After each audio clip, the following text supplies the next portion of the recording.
Hello friends, कैसे हो आप सब। तो आज हम बात करेंगे यूनिट नंबर फर्स्ट के बारे में। ये अपना ट्वेल्थ क्लास का सेकंड वाला पार्ट है। पहले हमने कर चुके हैं, फर्स्ट वाला पार्ट कंप्लीट है। अगर आपने नहीं देखा तो आप जाके वो देख सकते हो। अगर आपने पढ़ लिया है तो आप ये देख लो, ठीक है। यानी कि आपकी मर्ज़ी है, सेकंड पार्ट आपको देखना है पहले तो आप देख सकते हो। वैसे मैंने वो वाला पार्ट भी पढ़ा रखा है। तो शुरू करते हैं। सबसे पहले आपको थोड़ा बहुत इंट्रोडक्शन मिलेगा कि ये किस बारे में आपको बताएगा। चैप्टर का नाम आपने देख ही लिया होगा। स्ट्रक्चरल चेंजेस जो होते हैं, संरचनात्मक परिवर्तन के बारे में है। कि जैसे कि भारत है, आपको पता है कि हमारे जो इंडियन सोसाइटी है उसका कल्चर कुछ अलग है। अलग यानी कि अलग था। अब तो नॉर्मल आप वेस्टर्न कंट्रीज़ जो है, यानी कि यूरोप है, अमेरिका है, इन सब इन कंट्रीज़ के जो पहनावे हैं, जो तरीके हैं, जो लाइफ स्टाइल है, वो हमने अपना लिए हैं पूरी तरीके से। अभी आप ये देख रहे हो कि यहाँ पे कुछ चम्मच पड़ी हुई हैं, प्लेट्स हैं, और ये क्या बोलते हैं, बोतल है, शायद बेयर की बोतल है, या फिर इसमें केचप वगैरह होगा, टिश्यू पेपर, और ये सब जो है चीज़ें आपने देखी होगी।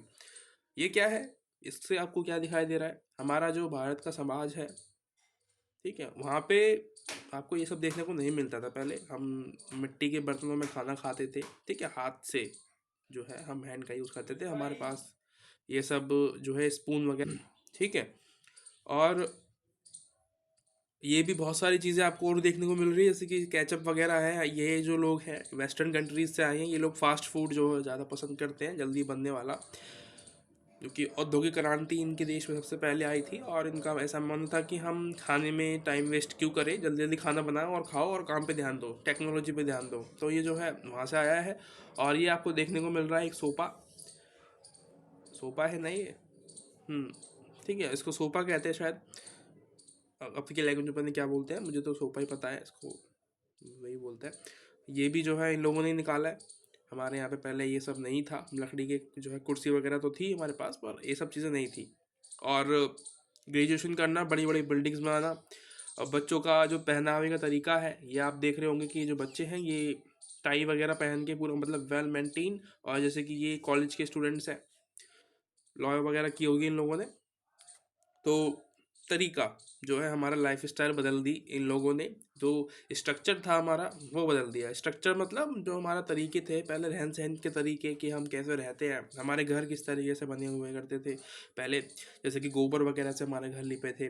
अब आप देखते हो कि पेंट्स वगैरह हम कराते हैं अपने घर में, है ना। और मतलब कंक्रीट के बनते हैं, लेंटर्स वगैरह डलते हैं उसमें। वहाँ उस तरीके से हम जो है अपने घर बनाते हैं, उसमें भी परिवर्तन देखने को मिला है। उसके अलावा हम जो कपड़े पहनते हैं वो वेस्टर्न कंट्रीज से लिए गए हैं, है ना। जो भी हम मतलब वैन मेंटेन रह के बन के रहते हैं, अपने ऑफिस वगैरह में जाते हैं, घर पे भी रहते हैं, तब भी लोवर्स वगैरह पहनते हैं, और क्या कहते हैं, नॉर्मली टी शर्ट शर्ट वगैरह में रहते हैं। तो वो वहीं से ही निकला है सारा कुछ, ठीक है।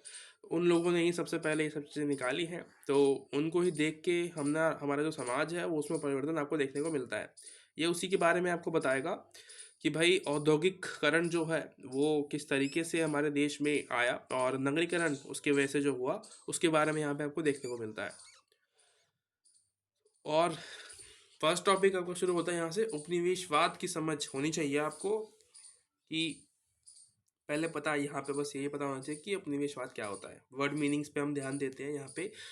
अभी देखो, समाजशास्त्र में आपको कोई स्टोरी इतनी ज़्यादा याद रखने की जरूरत है नहीं, आपको बस ये पता होना चाहिए कि भाई ये उपनिवेशवाद क्या होता है। उपनिवेशवाद आपको पता होगा, यानी कि वो लोग जिन्होंने हम पर राज किया था, अंग्रेज, ब्रिटिशर्स, तो उनको उपनिवेशवाद कहते हैं। उपनिवेशवाद कुछ भी हो सकता है। अगर किसी जैसे कि हम देश, हमारा तो भारत है, हम यहाँ पे उपनिवेशवाद बोल रहे हैं, क्या क्या हम दूसरे देश में अगर कोई राज कर रहा है, ठीक है, शासन कर रहा है, क्या उसको भी उपनिवेशवाद बोलेंगे? यस। अगर कोई अफ्रीका में जाके राज कर रहा है, कोई और कंट्रीज उस पर राज कर रही है, तो उसको भी उपनिवेशवाद बोलेंगे। यानी कि जैसे कि हम भारतीय हैं, हम भी अगर किसी पर राज करेंगे तो उसको भी हम उपनिवेशवाद बोलेंगे। यानी कि हम किसी कंट्री पे दबाव बना के रखे हैं, और उनको मतलब कि अपने अकॉर्डिंग अपनी जो नीतियां हैं उन पर थोप रहे हैं और चला रहे हैं उनके देश को, उसको बोलते हैं उपनिवेशवाद। यानी कुछ भी देश के द्वारा किसी पर राज करना। आगे चलेंगे थोड़ा सा और देखते हैं कि और इसमें है क्या। नगरीकरण और औद्योगिकरण के बारे में बता रहा है आपको, कि औपनिवेशिक अनुभव के किस तरीके से जो है हमें देखने को मिलता है। नगरीकरण ये है जयपुर, ठीक है, ये अंग्रेजों के द्वारा बनाई गई जो है सिटीज़ है, जिनकी स्थापना की गई थी, सिटीज़ यानी कि शहर जिनको हम कहते हैं गाँव से, इनको शहर में कन्वर्ट किया गया था।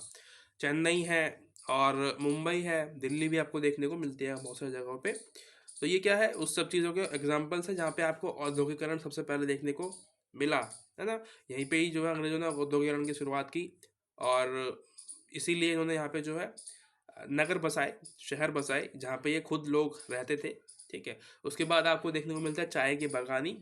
तो ये भी एक काम था जो कि इंडिया के कुछ क्षेत्रों में होता है ना, जहाँ पे पहाड़ वगैरह होते हैं, जहाँ पे मौसम एक कंडीशंस होती है बागान के लिए, चाय के लिए, वो मतलब होनी चाहिए परफेक्ट। तो वहाँ पे ये चाय के बागान आपको देखने को मिलते हैं, जिसमें कि देख यहाँ पे बताया गया है कि ये जो है बलपूर्वक श्रमिकों से काम कराया करते थे हमारे भारत के जो थे।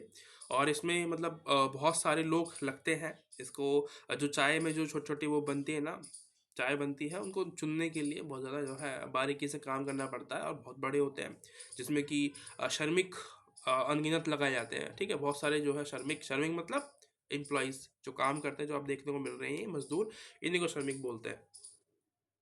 श्रमिक लिखते कैसे हैं, ये लिखा हुआ है श्रमिक यहाँ पे, ये रहा। ठीक है, श्रमिक इसको भी लिखते हैं, ऐसे लिखते हैं श्रमिक। उसके बाद हाँ, स्वतंत्र भारत में औद्योगिकरण। अब देखो, वो औपनिवेशिक बाद आए, ब्रिटिशर्स आए हमारे देश में, राज किया और चले गए, मार के भगा दिया हम लोगों ने उनको। ठीक है, अच्छी बात हुई। उसके बाद औद्योगिकरण आया फिर भारत में, यानी कि जब हम आज़ाद हो गए, हमारा खुद का भारत बन गया, संविधान बन गया, उसके बाद औद्योगिकरण आया 1990 के आसपास में। आपको देखने को मिलता है, आपने स्टडी जो है पढ़ी होगी हिस्ट्री में और पॉलिटिकल साइंस में। तो वहाँ पे आपको देखने को मिलता है कि जो भारत है, औद्योगिकरण वहाँ पे भी आपको देखने को मिला। ठीक है, जिसमें कि हमने फिर खुद मतलब अपनी जो है, हम इकोनॉमी को ठीक करने के लिए हमने इसको अपनाया। पहले हम थोड़ा जो है बंद व्यवस्था थी हमारी, आर्थिक अगर इकोनॉमी तरीके से देखें, तो व्यवस्था थी हमारी वो बंद थी, सिस्टम जो था हमने बंद कर रखा था कि भाई कोई भी हमसे व्यापार मत करो, हम अपना जो है अपना अलग करेंगे, खुद हम बनाएंगे और खुद खाएंगे।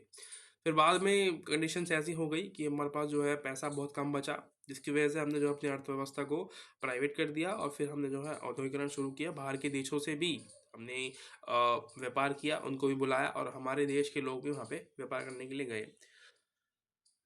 उसके बाद आता है स्वतंत्र भारत में नगरीकरण। तो ये पहले हमें पता होना चाहिए, मतलब कि ये नगरीकरण का जो शब्द है ये क्या है, इसका मतलब पता होना चाहिए आपको, तभी तो आप समझ में आओगे, समझ पाओगे कि भाई ये नगरीकरण मतलब आज़ादी के बाद का क्या मतलब है। देखो, नगरीकरण से मतलब है कि जिस क्षेत्र में हम गांव को हटा के हम उसमें शहर बनाते हैं, शहर बनाने से मेरा मतलब है कि वहाँ पे हम खेती बाड़ी नहीं करेंगे, अब वहाँ पे हम उद्योग करेंगे सिर्फ। ठीक है, यानी कि प्रोडक्ट्स बनाएंगे हम, यानी जो भी हम आप अब यूज़ करते हो अपने घर में, मोबाइल से लेके हर एक चीज़, पेन तक। ठीक है, छोटी सी जो एक सुई की पेन होती है, वो भी सब कुछ जो बनता है वो औद्योगिकरण के अंदर आता है, इंसान जो बनाते हैं उसी को कह रहा है। ये जो नगरीकरण होता है वहाँ पे होता है, यानी कि जब लोग हैं अपना मतलब एक गवर्नमेंट करती है बेसिकली ये काम कि भाई किसी क्षेत्र को रख दिया, जैसे दिल्ली है, यहाँ पे हमने ऐसा बना दिया कि भाई यहाँ पे सिर्फ हम उद्योग करेंगे, हम यहाँ पे खेती नहीं करेंगे, यहाँ पे उद्योग का काम होगा, बाकी हरियाणा, राजस्थान, पंजाब में खेती करके यहाँ पे लाएंगे सामान, यहाँ पे जो है उद्योग करके लोगों को सेल करेंगे, इस तरीके से। इसी को कह रहे हैं कि भाई स्वतंत्र भारत के बाद नगरीकरण भी आपको देखने को मिला, जिसमें कि हमने जो है बहुत सारी जगहों को देखा कि भाई यहाँ पे उद्योग लगाए गए हैं। ठीक है, और शहरों को और गाँवों को शहर बनाया गया है, ताकि जो उद्योग है वो कर सके हम। तो ये रहा हम आपका चैप्टर आज का। अच्छा लगा होगा तो सब्सक्राइब और लाइक कर सकते हो। मिलते हैं अगली वीडियो में, तब तक के लिए thank you so much, bye bye.